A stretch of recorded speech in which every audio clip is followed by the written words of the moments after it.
Hello guys, कैसे हो आप लोग। तो आज हम लोग बात करने वाले हैं उत्तर प्रदेश के स्टूडेंट के लिए आईटीआई का जो फॉर्म है वो फिलअप होना स्टार्ट हो गया है। आप एडमिशन कराना चाहते हैं आईटीआई में, सरकारी कॉलेज से आप आईटीआई करना चाहते हैं, किसी भी गवर्नमेंट कॉलेज में आपका बेसिकली एडमिशन कराना है।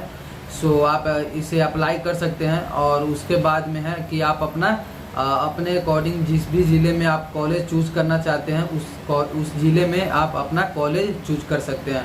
सो बहुत ही अच्छा आपके पास अपॉर्चुनिटी है कि आप किसी भी गवर्नमेंट कॉलेज में आप एडमिशन करा के आईटीआई कर सकते हैं और बहुत ही कम पैसा लगेगा आपको गवर्नमेंट से आईटीआई करने में। इस वीडियो में हम लोग जानेंगे कि कैसे अप्लाई करना है फॉर्म को और उसके बाद कि क्या क्या आपको रिक्वायरमेंट है। सारे चीज़ इस वीडियो में हम लोग डिस्कशन करने वाले हैं और स्टेप बाय स्टेप आपको फॉर्म को फिलअप करके बताने वाला हूँ। वीडियो में लास्ट तक बने रहना और अगर वीडियो अच्छी लगे तो वीडियो को एक लाइक कर देना और चैनल पे नए हो तो चैनल को सब्सक्राइब करके बेल आइकन को ऑल पे सेट कर दीजिए, क्योंकि मैं ऐसे ही वीडियोस हमेशा लाते रहता हूँ और आगे भी लाने का काम करूँगा। जो उत्तर प्रदेश का ऑफिशियल साइट है उस पे हम लोग विजिट कर गए हैं, ठीक है। ये लिंक मैं डिस्क्रिप्शन में दे दूंगा, तो आप वहां से भी आप जा सकते हो, इस साइट पे आ सकते हो और देन आवेदन कर सकते हो। चलिए हम लोग आवेदन करते हैं और स्टेप बाय स्टेप देखेंगे इस वीडियो में कि कैसे आवेदन आपको करनी है। आवेदन करते हैं, चलिए स्टार्ट करते हैं हम लोग आवेदन। तो यहाँ पे आपको दिख रहा होगा, ठीक है, पीला कलर में आपको जो दिख रहा है कि ऑनलाइन आवेदन करें, इस पे आपको क्लिक कर देनी है। और जैसे ही आप इस पे क्लिक करोगे आपके सामने कुछ ऐसा इंटरफेस खुलकर आएगा, ठीक है। यहाँ पे आपको बेसिकली अपना नाम लिख लेना है और उसके बाद यहाँ पे हिंदी में अपना नाम लिख डाल देना है। उसके बाद यहाँ पे फादर नेम पूछा जा रहा है, उसके बाद हिंदी में फादर नेम आपको यहाँ पे फिल कर लेना है। उसके बाद मदर नेम यहाँ पे हिंदी में मदर नेम आपको डालना है। देन उसके बाद यहाँ पे डेट ऑफ बर्थ सेलेक्ट कर लेनी है, बेसिकली यहाँ पे डेट सेलेक्ट करना है, जो भी आपका डेट है वो सिलेक्ट कर लेना है। देन उसके बाद यहाँ पे मंथ सिलेक्ट कर लेनी है। देन उसके बाद यहाँ पे ईयर जो भी है वो सिलेक्ट कर लेना है, ठीक है। ये सारी चीज सिलेक्ट करने के बाद में यहाँ पे आपको कैटेगरी दिख रहा होगा, कैटेगरी जो भी है आपके अकॉर्डिंग, अगर आप जनरल में आते हो तो जनरल यहाँ पे चूज कर लेनी है, ओबीसी है, एससी है, एसटी है, जिसमें भी आप आते हैं अपने अकॉर्डिंग यहाँ पे सेलेक्ट कर लेनी है, ठीक है। और उसके बाद यहाँ पे मोबाइल नंबर अपना डाल देना है, आधार नंबर डाल देनी है। देन उसके बाद यहाँ पे एक्सेप्ट कर लेना है टिक को और यहाँ पे सेंड ओटीपी पे क्लिक कर देनी है, ठीक है। और ओटीपी फिल करने के बाद में आपको वेरीफाई एंड प्रोसीड पे क्लिक कर लेनी है, ठीक है। हमें गवर्नमेंट कॉलेज में एडमिशन करानी है, हम गवर्नमेंट कॉलेज चूज कर लेंगे, देन सबमिट पे क्लिक कर लेंगे, ओके। और सबमिट में जैसे ही आप क्लिक करोगे आपके सामने ये फॉर्म खुलकर आ जाएगा। आपको ये फॉर्म को फिलअप कर लेनी है ध्यान से और उसके बाद save and go to next step पे क्लिक कर लेना है। तो चलो हम एक एक करके फॉर्म को फिलअप करते हैं। सबसे पहले यहाँ पे आपको एबीसी आईडी पूछा जा रहा है, ठीक है। आईडी जो बेसिकली अपार आईडी कार्ड होता है उसी को हम एबीसी आईडी बोलते हैं। तो आप अगर अपार कार्ड आईडी बनाए हैं तो यहाँ से आप यहाँ पे फिल कर सकते हैं। अगर आपका अपार आईडी कार्ड नहीं बना है तो यहाँ से जाकर बना सकते हो, ठीक है। तो कोई ज्यादा प्रोसेस लंबा नहीं होगा, यहाँ पे आप इजीली जाकर बना सकते हो, ठीक। तो उसके बाद में यहाँ पे अगर आप शादीशुदा है तो यहाँ पे अपने पत्नी का नाम डालना है। उसके बाद यहाँ पे जेंडर जो भी आपका है वो सिलेक्ट कर लेनी है। उसके बाद में यहाँ पे डेट ऑफ बर्थ ऑटोमेटिक वो आपके रहेगा रजिस्ट्रेशन के अकॉर्डिंग।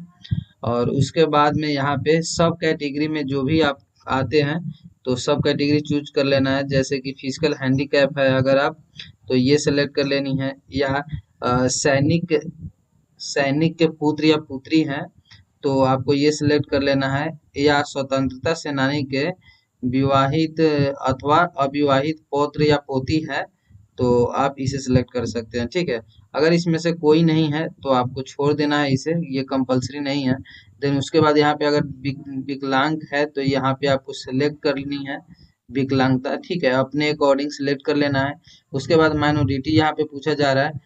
आपको कौन सा धर्म कौन सा है ये बेसिकली आपको पूछा जा रहा है कि आप कौन से धर्म में आते हैं, क्रिश्चियन है, जैन है या मुस्लिम है या पारसी है, जो भी आप धर्म में आते हैं वो यहाँ पे अपने अकॉर्डिंग सिलेक्ट कर सकते हैं, ठीक है। देन उसके बाद में यहाँ पे ईमेल आईडी पूछा जा रहा है, तो ईमेल आईडी आपको फिल कर लेनी है। अगर आप उत्तर प्रदेश के निवासी है तो ये सिलेक्ट करेंगे, अगर अदर स्टेट के हैं तो अन्य प्रदेश पे सिलेक्ट कर ले। देन उसके बाद में यहाँ पे होम डिस्ट्रिक्ट पूछा जा रहा है, जो भी आपका डिस्ट्रिक्ट है वो आपको चूज कर लेना है। देन उसके बाद यहाँ पे तहसील चूज करने के लिए पूछा जा रहा है, सो आप तहसील यहाँ से अपना चूज कर सकते हो, ठीक है। यहाँ पे ब्लॉक चूज कर लेना है, और जैसे ही आप ब्लॉक चूज कर लोगे देन उसके बाद में यहाँ पे आपका परमानेंट जो एड्रेस है वो आपको टाइप कर लेनी है। अगर आपका परमानेंट एड्रेस और करस्पॉन्डेंस एड्रेस यानी कि जो प्रेजेंट एड्रेस है वो सेम है, तो सेम एज एबव पे क्लिक कर लेनी है। और यहाँ पे सब कुछ फिलअप करने के बाद में save and go to next step पे क्लिक कर लेना है। और जैसे ही आप ओके पे क्लिक करोगे आपके सामने एक नेक्स्ट स्टेप खुल जाएगा, और यहाँ पे आप अपना डिटेल्स फिलअप कर लेनी है, ठीक है। सो चलिए हम लोग फिलअप करते हैं। देन उसके बाद में लास्ट स्टेप जो बचेगा वो आपका पेमेंट करना होगा। नहीं है जो क्वालिफाइंग एजुकेशनल क्वालिफिकेशन है वो आपको यहाँ पे सिलेक्ट कर लेनी है, ठीक है, अपने अकॉर्डिंग सिलेक्ट कर लेना है। देन उसके बाद एक नोट में यहाँ पे आपको दिख कर आ रहा होगा, यदि अभ्यर्थी ने सीबीएसई बोर्ड से 10वीं की परीक्षा उत्तीर्ण की है तो सीजीपीए कॉलम में सीजीपीए भरे तथा उसका प्रतिशत निकाल कर 100 पूर्णांक के सापेक्ष प्राप्तांक भरे। ओके, सो आपको बेसिकली अगर आप सीबीएसई से हैं और सीजीपीए आपका है तो यहाँ पे आप सीजीपीए फुल फिलअप करेंगे, ठीक है। सो यहाँ पे अपना जो भी जूनियर हाई स्कूल है वो आपका बोर्ड का जो जो बोर्ड का नाम है वो आपको यहाँ पे बोर्ड का नाम देना पड़ेगा, ठीक है। देन उसके बाद यहाँ पे पूछा जा रहा है कि हाई स्कूल और इक्वाइलेंट, सो यहाँ पे आपको सिलेक्ट कर लेनी है यूपी बोर्ड, या सीबीएसई बोर्ड से है तो सीबीएसई बोर्ड, ठीक है। देन उसके बाद यहाँ पे कॉलेज का नाम आपको फिलअप करना है। देन उसके बाद यहाँ पे रोल नंबर फिलअप करनी है। उसके बाद यहाँ पे पासिंग ईयर्स आपको फिल करना है, जिस भी ईयर में आप पास किए हैं वो आपको यहाँ पे देना है। देन उसके बाद यहाँ पे आपका सब्जेक्ट देना है, जो भी आपका सब्जेक्ट है वो आपको सब्जेक्ट यहाँ पे फिल करना है। मैक्सिमम जो मार्क्स है, कितने मार्क्स का आपका एग्जाम हुआ है वो आपको यहाँ पे फिल करना है। देन उसके बाद उसमें से कितना मार्क्स आपको मिले हैं वो आपको यहाँ पे फिल करना है। उसके बाद अगर आपका सीजीपी है तो आपको सीजीपीए को कैलकुलेट करके परसेंटेज में यहाँ पे आपको नोट करना है, लिखना है, ठीक है। सो प्रीवियस ईयर का आपका जो भी आईटीआई कॉलेज है वो आप यहाँ पे नाम डाल सकते हैं उसका, ठीक है। वरीयता अंक हेतु विशेष श्रेणी का चयन करना है यहाँ पे। सो आपको यहाँ पे 4 ऑप्शन दिखेंगे, उसमें से आपको सिलेक्ट कर लेनी है अपने अकॉर्डिंग। देन उसके बाद यहाँ पे फोटोग्राफ अपलोड करना है। मैक्सिमम जो साइज है फोटो का वो 50 के भी होनी चाहिए। जेपीजी फॉर्मेट में आपको जेपीजी या जेपीईजी या जेपीजी फॉर्मेट में आपको एक्सेप्ट। सो हम लोग अपलोड कर लेते हैं फॉर्म को। देन उसके बाद यहाँ पे save and go to next पे क्लिक कर लेनी है। ओके, तो सब कुछ फिलअप करने के बाद में आपको save and go to next step पे क्लिक कर लेनी है। और जैसे ही आप यहाँ पे क्लिक करोगे उसके बाद ओके पे क्लिक करना है। और ओके पे क्लिक करते ही आपका जो एप्लीकेशन है वो आप देख सकते हो स्टेप 3 पे चला जाएगा। ग्रुप का चयन अनिवार्य है, ग्रुप ए या ग्रुप बी, इस दोनों में से एक किसी एक को आप चूज कर सकते हैं। सो ग्रुप ए को मैं चूज कर ले रहा हूँ, ठीक है। देन उसके बाद पूछ रहा है कि स्थानीय आरक्षण हेतु विकल्प को चयन करें। सो मैं गृह विकास खंड में सेलेक्ट कर ले रहा हूँ। आप जिसमें भी आपको इच्छा है वो आप सिलेक्ट कर सकते हो, जैसे गृह तहसील तहसील हो गया, उसके बाद गृह जनपद हो गया, उसके बाद गृह प्रदेश हो गया। सो आप जिसमें भी आपका इच्छा करे, जो मैं गृह विकास खंड में मैं सेलेक्ट कर ले रहा हूँ। देन उसके बाद में आपको क्या करनी है, यहाँ पे GITI करके आगरा यहाँ पे लिख कर आएगा, ऑप्शन में यहाँ खुल जाएगा। सो इसको आपको क्या करना है, सिलेक्ट कर लेना है। देन उसके बाद चूज पे क्लिक कर लेनी है। सो सिंपली ये यहाँ पे उठ कर आ जाएगा, ठीक है।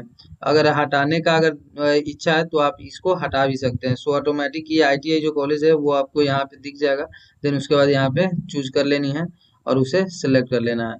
देन उसके बाद नीचे जैसे ही आप स्क्रॉल करोगे आपके सामने ये यहाँ पे दिख जाएगा कि एक गवर्नमेंट ITI यहाँ पे जो सिलेक्ट कर लेनी है। इसे जो दिखेगा यहाँ पे आगरा वाला वो आपको सिलेक्ट कर लेनी है, और देन उसके बाद में नेक्स्ट पे क्लिक कर लेना है। और जैसे ही आप नेक्स्ट पे क्लिक करोगे सो आपका जो एप्लीकेशन प्रीव्यू है वो आप चेक कर सकते हैं, ठीक है। देन उसके बाद यहाँ पे मैं सहमत हूँ पे क्लिक करना है और प्रोसीड टू पेमेंट पे क्लिक कर लेनी है। तो उस पे पेमेंट पे क्लिक करोगे सो आपका पेमेंट का ऑप्शन है जो खुलकर आ जाएगा। उसके बाद यहाँ पे स्टेट बैंक ऑफ इंडिया का जो पेमेंट गेटवे है उसको क्लिक करना है। देन उसके बाद प्रोसीड टू पेमेंट पे क्लिक कर लेना है। और जैसे ही आप प्रोसीड टू पेमेंट पे क्लिक करोगे सो आपके सामने यहाँ पे दिख कर आ जाएगा। यूपीआई से भी अगर आप करना चाहते हैं पेमेंट तो यूपीआई से कर सकते हैं, नेट बैंकिंग से जो भी है आपका पेमेंट कर लेनी है। आप अपने अकॉर्डिंग क्यूआर कोड भी सिलेक्ट कर सकते हैं एंड देन वैसे ही पेमेंट करके आप अपना फॉर्म को फिलअप कर दीजिएगा और प्रिंट आउट अपने पास एक निकाल कर रख लेनी है। अगर वीडियो अच्छी लगी हो तो वीडियो को एक लाइक कर दीजिएगा। अगर आप चैनल पे नए हो तो चैनल को सब्सक्राइब कर दीजिएगा, क्योंकि मैं ऐसे ही वीडियोस हमेशा लाने का काम करता हूँ। सो मिलते हैं नेक्स्ट वीडियो में, तब तक की जय हिंद।